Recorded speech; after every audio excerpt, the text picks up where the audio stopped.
Oh. Thank you. Kaya ito manalo. Si Toto, nagkakabigay mo kami. Yung iba wala naman eh. Thank you, Thank you.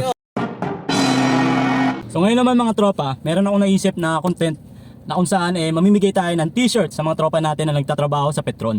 So one time kasi, nagawa ko na ng content to na kung saan yung sticker natin na hiningi nila sa akin, kinabit nila doon sa pinuntahan nilang kainan ng pare sa bandang Tagaytay. So nakakatuwa kasi hindi ko naman sinabi sa kanilang gawin nila yon, pero malaking tulong yon bilang isang content creator na nagsisimula pa lamang tulad ko. So since ngayon, magpapagasolina tayo doon, maggagawa tayo ng mixing games lang na kung saan meron ako ditong tingting. Tapos puputulin ko yon, kung sino yung pakuha ng pinakamahaba, siya yung mananalo ng ating Buti Pa Si Tonton t-shirt. Ayos ba? Naisip ko lang bigla, ang talino ko talaga. Nagbana talaga sa akin yung anak kong babae sa katalinuhan, pati kabaitan. What? Malapit na tayo mga tropa, naka-ready na rin yung stick natin. So magpapagas tayo ng 500, yun lang kaya natin eh. Actually hindi prepared tong kotse natin kasi yung motor talaga dapat. Ang kaso lang, wala rin gas yung motor, ayaw tumakbo. Malilate na ako, kaya napilitan tayo yung tong kotse na yung gamitin natin.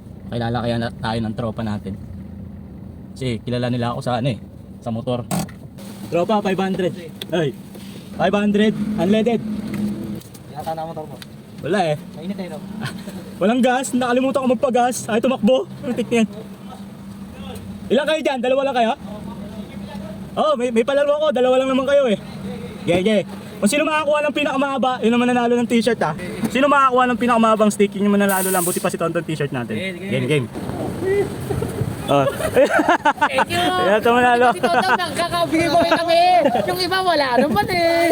Thank you, Thank you. Yeah. Okay. Thank you. Sayang. May next time pa naman. Susunod, cellphone na yan, no? Sana, no? Malay mo. Dalawa lang sila. So, swerte isa. Woo! Kahit sana sa simpleng paraan mga tropa, no?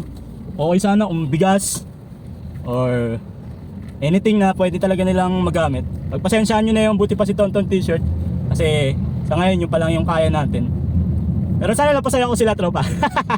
Mabilis sa laro lang, Buti Pa Si Tonton t-shirt. Kung sino makakuha ng pinakamahabang stick, siya mananalo ng ating Buti Pa Si Tonton t-shirt na napakaganda, napakamahal. Wala kang makikita nun. So hanggang sa susunod mga tropa, if you like this video, please don't forget to like, share, and subscribe sa Buti Pa Si Tonton TV. Hanggang sa susunod mga tropa, Buti Pa Si Tonton. Peace! Bye-bye!